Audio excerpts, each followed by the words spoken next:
was the devil also tempting, that whole time? I believe sometimes it is, but also sometimes it's our own behavior that we tempt ourselves.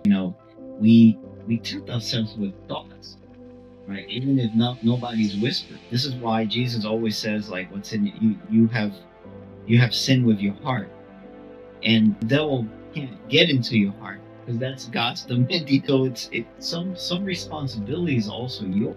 Like for example, you look at the scenario, lightning coming down really hard, the boat rocking, right? The sea, but you're in a boat, and your savior is right there. You can see your savior. So how much responsibility are you going to give to the devil or your? I believe you also have to have some sort of responsibility in terms of like the temptation that comes in life. Because at some point, if you've been through the same experiences, like you were saying, and you've been prepared, you can recognize what's happening, and you can assess yourself better on how to maneuver through finding Jesus faster. When you were talking on him, it made me reflect a lot because you said Peter was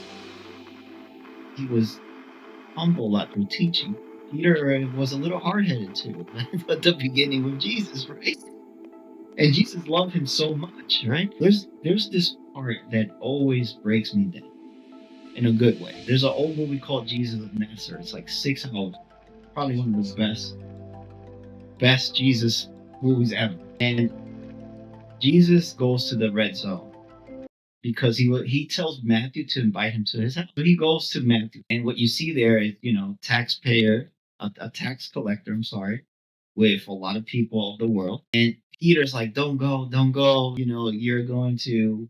People are not going to believe in you." Jesus go, and this is where he says to me, one of the greatest parables of all time, metaphors too, the story of the prodigal son, and he makes Peter surrender his heart to Matthew. Because you got to remember, Peter did not like Matthew at all. He disliked and disapproved what Matthew stands for.